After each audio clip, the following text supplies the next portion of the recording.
estos sistemas en los que nos estamos desenvolviendo, nos desempeñamos o nos estamos conformando, sí tienen objetivos bien planteados y trazados, que es el ir sembrando en nuestra manera de pensar y en nuestros códigos ciertas estructuras que nos limiten y que den lugar a beneficios de alguien más. La educación con la que me es dada desde que soy pequeño y adoctrinado, dígase en la antigüedad como la religión, pero en la actualidad como otras cosas. Eso lo único que va a promover o hacia donde está dirigido es al desarrollo de ciertos elementos que me limitan de poder comprender la realidad tal cual es. Y esos medios se les conoce en la actualidad o se les da el nombre de ego. El ego es un artefacto muy poderoso que me impide el poder comprender lo que es la realidad, que me limita de esta, pero que me hace sentir suficiente y capaz. El punto del enfoque del ego es que al yo confiar sobre mis capacidades para desarrollar en lo que yo estoy haciendo, al sentirme que he logrado todo mi desarrollo de la plenitud potencial, al poner mi confianza en mí mismo, es creer que sobre lo que me estoy parando, en lo que me sostengo, es lo que va a conformar la realidad tal cual es. Y eso es una mentira.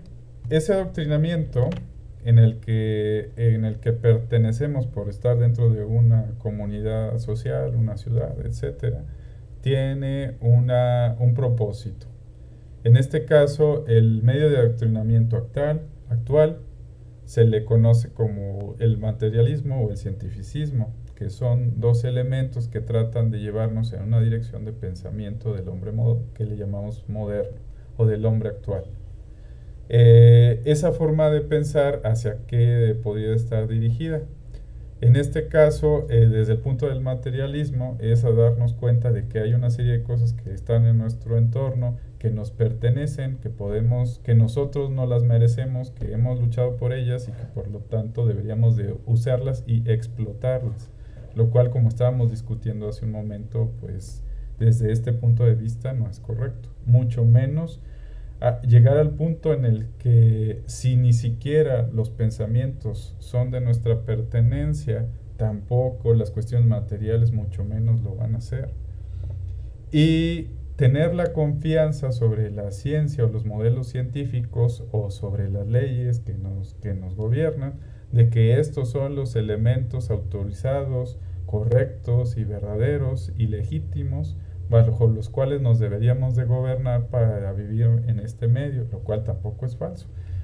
Si eso fuera así, que no lo es, no estaríamos sufriendo las consecuencias de todo lo que se da a partir de estos mecanismos de los que gobiernan la realidad en la que nos desenvolvemos. No es porque las cosas, como nos dicen actualmente, es que todo el mundo está estresado. Es una frase que hace poco escuché. Y luego alguien dice, bueno, pero es que pues es normal que estés estresado porque todo el mundo está estresado. No, eso no es normal. Eso se ha vuelto habitual. Eso se ha vuelto común. Pero el que se lo haya vuelto común o que se haya habituado, eso no tiene nada de normalidad. Eso es una anormalidad. La gente no tendría que estar estresada por sí todo el tiempo. Solamente tienes que estar estresado un cierto momento en el que si está en riesgo tu vida y en el que tienes que actuar para accionar o moverte o desenvolverte si algo está sucediendo. Pero el resto del tiempo no debería de ser así. Eso no es normal.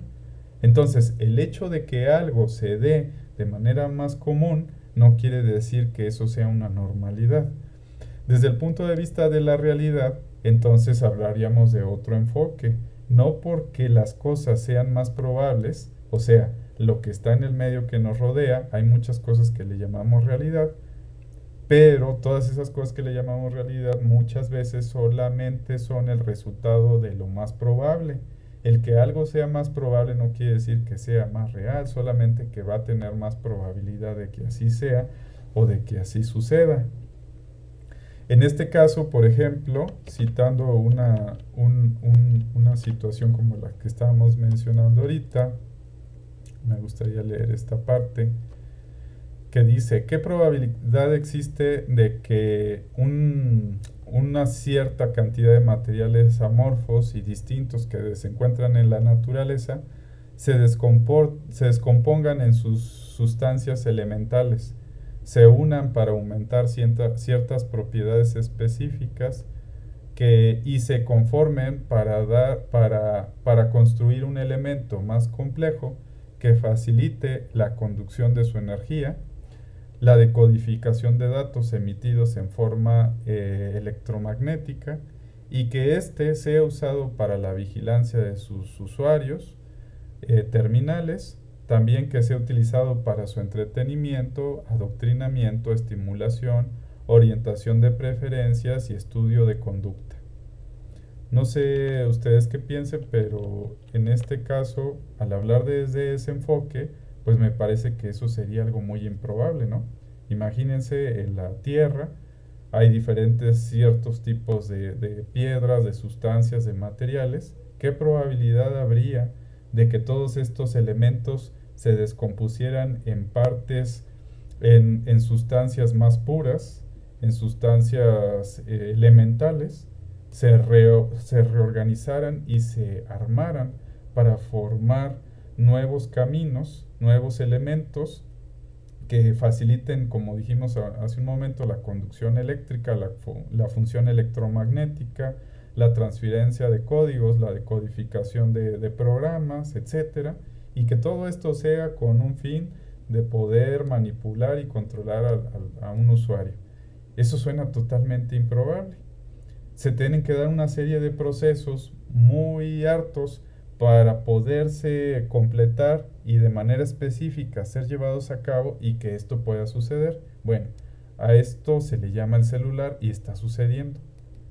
Y no porque esté sucediendo quiere decir que eso sea normal. Una cosa por el hecho de que sea más probable no quiere decir que sea la realidad. Es lo que nos está aconteciendo porque está sesgado hasta ese punto y se da porque todas las condiciones en el entorno están favorecidas para que eso sea. Pero si las condiciones del entorno no estuvieran dirigidas en esa dirección, eso simplemente no sería. Por lo tanto, la realidad no puede ser esa. La realidad debería de ser algo que se pudiera sostener de manera permanente sin importar las condiciones del medio. Entonces, debe de haber un trasfondo aún mayor por encima de lo que sea lo habitual. O sea, la realidad tiene que ser algo que no se derrumbe por alguna cosa, ¿no? O sea, que no pueda cambiar, algo que sea para siempre o eterno. No es que sea algo para siempre o eterno, pero ese es el punto de partida de discusión que utilizaron la gente que se dedicaba, por ejemplo, al estudio de la mística, en particular a la Kabbalah, que lo han hecho todas las ocasiones, en todas las diferentes culturas, y se han preguntado qué será eso que le podríamos llamar realidad, que podría estar ahí y que a lo mejor es imperecedero, que no porque pase cierto tiempo eso va a dejar de ser. ¿Podría existir que hubiera algo así? Bueno, a eso que le trataron de denominar con ese funcionamiento, en algunas religiones o en algunos medios se les dio cierto tipo de atributos o nombres, ¿verdad? En algunas situaciones se les ha llamado como Dios, por ejemplo. Y esta es una situación que por lo menos a mí me llama la atención porque han habido muchos pensadores, y no bien cabalistas, han sido de otro tipo, como el caso de los filósofos que también han tratado este punto. Uno los que me recuerdo en este momento y que me ha parecido interesante su enfoque es el de Spinoza. Es un filósofo que ha sido muy repudiado por los judíos por su manera particular de pensar y se le ha tachado, por ejemplo, de ser un panteísta. ¿Qué es un panteísta? Alguien que cree que la naturaleza es Dios, o lo ha igualado o lo ha puesto al mismo nivel. Sin embargo, eso es falso. Para poder comprender la filosofía de este personaje habría que comprender la totalidad de su pensamiento. Y una de las cosas que él mencionaba o que él proponía era que en realidad existe una realidad que está siendo interpretada por el ser humano y que al ser interpretada está conectada a dos enfoques. El primero es el enfoque material y el segundo es el enfoque mental.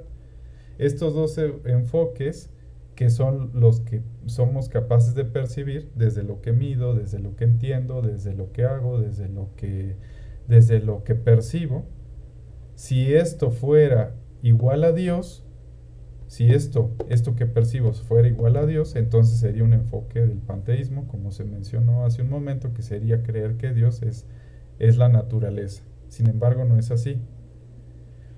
En este caso, él abrió el enfoque a un foco aún mayor, a un panorama más grande, y se dio cuenta de que había un algo más que estaba por encima de esta realidad que alcanzamos a percibir, a la que le llamó o a la que definió como esta deidad, o a la que identificó como esta espiritualidad.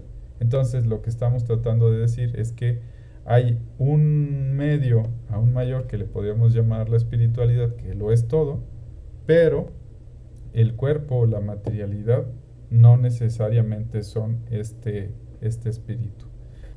Pues no, creo que no. Bueno, pues muchas gracias. Gracias por el tiempo aportado.